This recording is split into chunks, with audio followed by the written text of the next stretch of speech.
Who are the top 5 new characters in Raid Shadow Legends? Well, that is what I am talking about in this video, guys. And if you're ready for it, you know what to do. Let's go smash it. ValleyFlyin.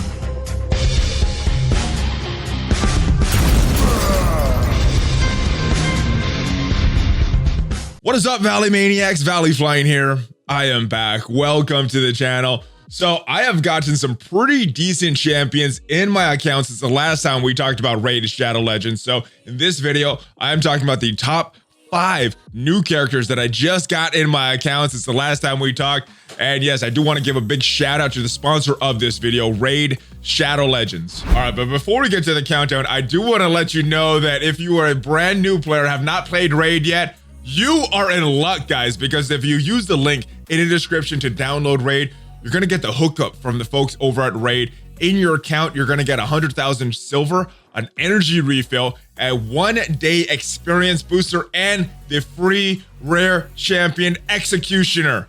And all your rewards, guys, they're going to be waiting for you right there in your account. So make sure you use that link. It's only going to be available for the next 30 days, but let's get to the countdown. All right, and starting off this countdown is my boy Executioner. One of the better farmable characters that you can get is available on these campaign missions, but if you use the link down below, you're a new player, you could get him right away. So you get a little bit of advantage over me. As you can see, I haven't put too many resources into him yet. One of the better defensive champions for the campaigns. Not going to win you these campaigns super quick, but you can use him to get into the campaigns. Now, the good thing, I said he is farmable. To get him, you need to go to number 11, chapter 11, the Hallowed Halls. And as you can see, he is one of the miscellaneous drops of this stage.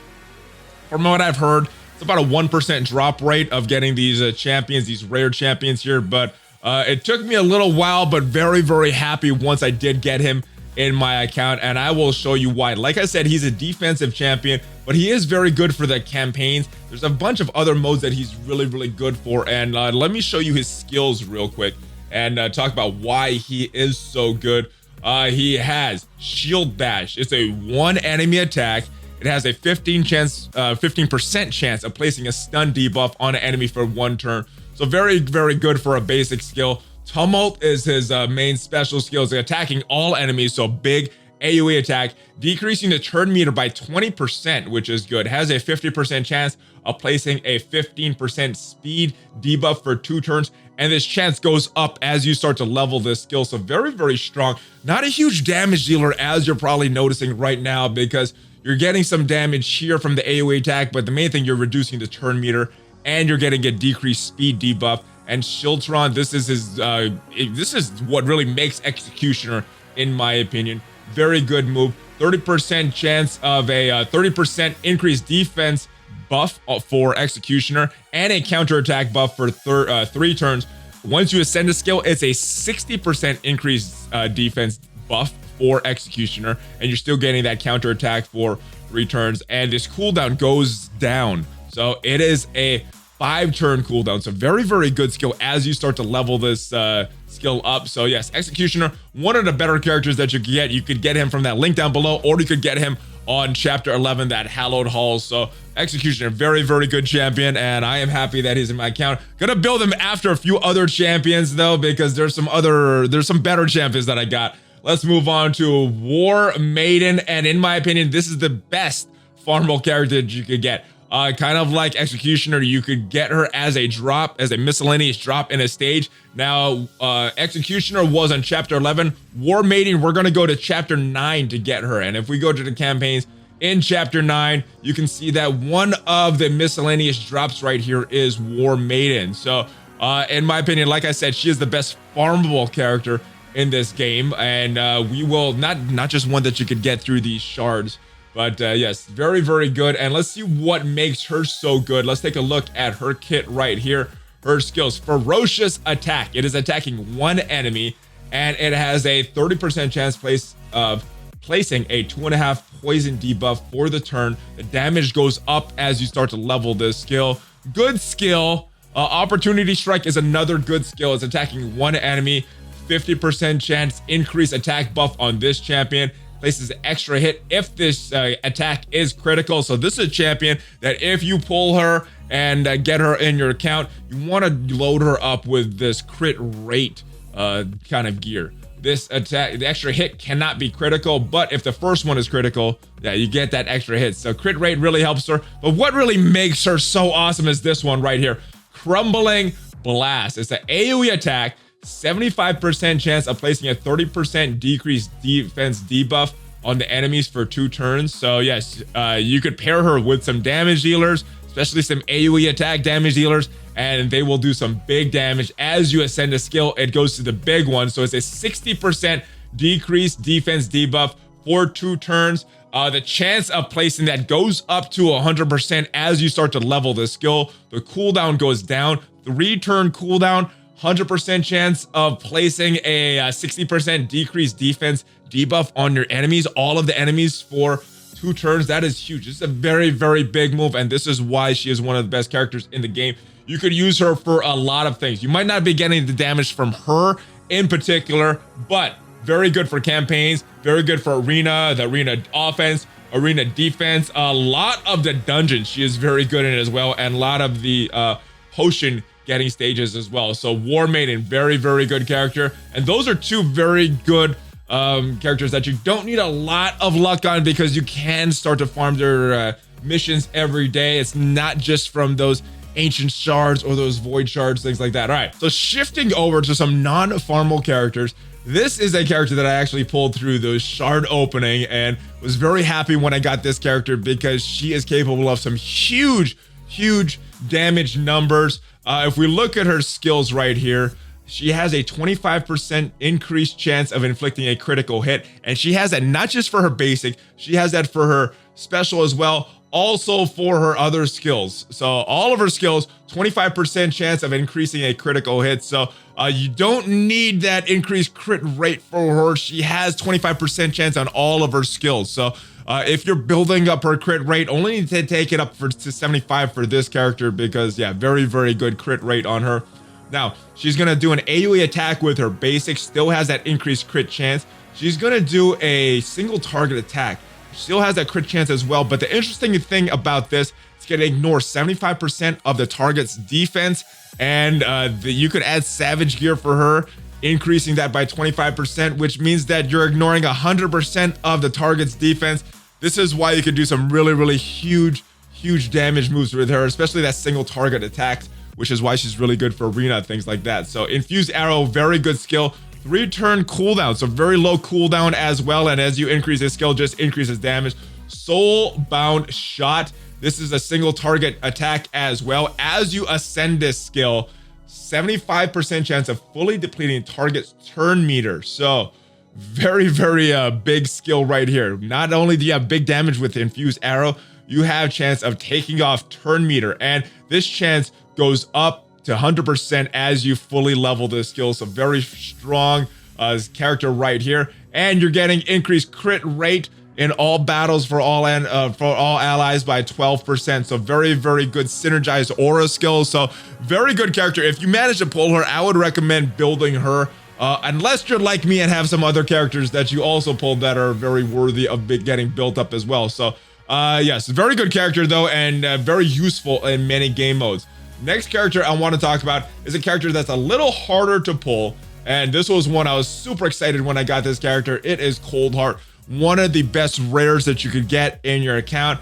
And the reason I like her is that she is a void champion, which means that she's not weak or strong against any one particular affinity right there. So very good. Let's take a look at her skills, and she has a very good kit as well. A little harder to pull from those shards, but I did manage to pull this character, so I was very happy. Like right after I made that last video as well. So I started working on her, got up to level 50. Eventually will plan to take her up to level 60 though. So I have a little bit of working that I need to do with this character, but her basic skill, attacking 4 times at random. Each hit has a 25% chance of placing a heal reduction debuff for 2 turns. So good skill, good opening move. Obviously there's no cooldown because this is her basic. There's a 4-turn cooldown for Art of Pain, attacking all enemies. So a big AoE attack, 30% chance of placing a 50% decreased accuracy debuff for 1 turn, placing a 5 percent poison debuff for 2 turns if the target is under a heal reduction debuff. So pretty good move. But what really makes Coldheart is this move right here. You're attacking one enemy, decreasing the target's turn meter by 100%. Yes, 100%.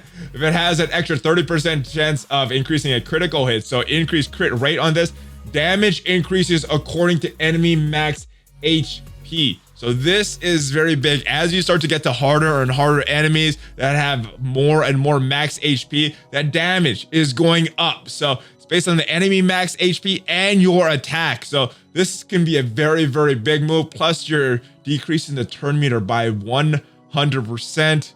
Be very, very crazy. So Heat Seeker, or Heart Seeker, Coldheart, very, very good character. I would be jumping for joy if you managed to pull this character. And this is not a bad character to build up a few different versions of for some of these bosses. And she's very, very good in all of the dungeons, actually. Minotaur's Labyrinth, Spider's Den, Fire Knight's Castle, Dragon's Lair, Ice Goblin's Peak. All of them very, very good. She just runs through this. She's also very good for clan bosses, and very good for all of those keeps, the Void, Force, Spirit, and Magic Keep. Very good characters. So yes, I'm super excited to pull her. But I think my most exciting pull is this guy right here, Apothecary. One of the, if not the best rare champions in the game right now. And yes, he's a very, very good support character, as you can see. So not going to be a very big damage dealer. But yes, if you pair him with other characters that I talked about in previous videos, like a Kale, like a Dark Aethel, that could be all you need to get through these campaigns. So what makes Apothecary so special? Well, the healing, a lot of healing with this character. Let's take a look at the basic though. You're gonna attack a random target 3 times. So that is a very good skill right there. Not what you're bringing him in for. Soothing Chant, this is a big one. 35% healing HP. This heal can be critical, so you could increase that even more. The healing goes up as you increase this skill, and the cooldown goes down as you get this maxed out to a 2-turn cooldown for a very, very big heal.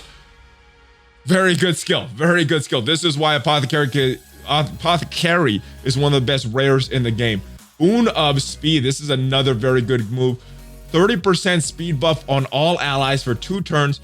And not only do they have more speed, filling the turn meter of all allies by 15%. As you increase this skill, the cooldown goes down even more. So 3-turn cooldown, 2-turn cooldown. This guy is just doing speed and healing. Very, very good support character. If you pair him with a damage dealer, that's probably all you need to get through these campaigns. But very good in many, many game modes as well. Arena offense, arena defense. He's great for the clan bosses. Very good for a lot of dungeons. Kind of struggles a little bit in the Spider's Den, but pretty much every other dungeon does very good. And yes, every single potion keep that you get, except for the Force keep, does good just because of his affinity. But yes, everything else does very well. So Apothecary is on the list this month. All right, guys, so let's try out some of our new champions on the campaign map. Brutal difficulty, which is new since the last time I made a raid video as well. Let's just switch the camera down here and let's go in and try to get some lifesteal gear. Voldemort Strait, or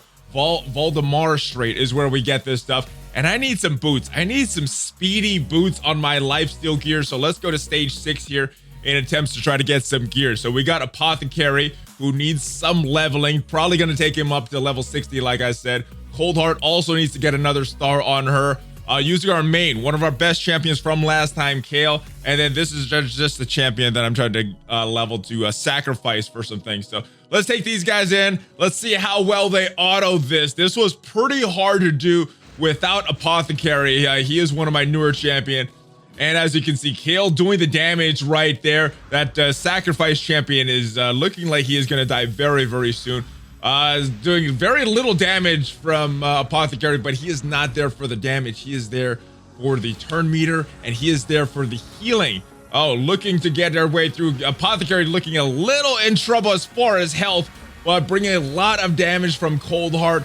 And of course, Kale just doing his thing. He has some lifesteal gear, which is new. Apothecary goes down, but he does do his job as far as turn meter and as far as healing.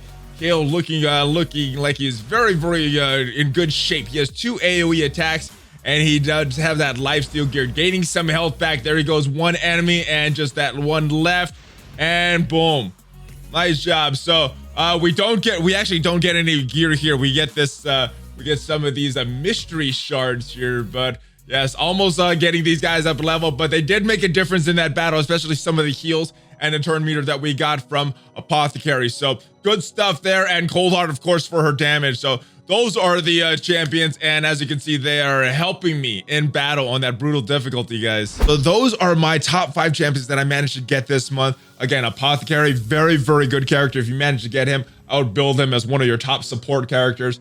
Coldheart, very good for attack and do some very good damage. Very situational, but can do some very good damage. Soulbound Bowyer, very good character as well, and has some huge damage potential with this character. And then the 2 farmable characters that I got very lucky getting, Warmaiden, and then again Executioner. And speaking of Executioner, guys, you can farm him like I did, or you could use that link in the description for new players and get your own Executioner. Very good character, does a lot of good things. And again, you will get 100,000 free silver, an energy refill, 1-day experience booster, and Executioner in your account if you use that link down below if you're a new player and you use it within the first 30 days. So make sure you check that out. So yes, guys, use that link in the description if you want to get a head start on your account. It's only going to be available for the next 30 days. And let me know who your top 5 champions that you recently got in your account are. Let me know in the comments. If you enjoyed this video, subscribe, smash on that notification bell, guys. And hey, make sure you share this with your friends. Use that share button. And I will see you guys next time. Make sure you guys follow me on social media. And I will see you guys next time. Before you go, give me a Hulk fist bump, baby. ValleyFlyin out.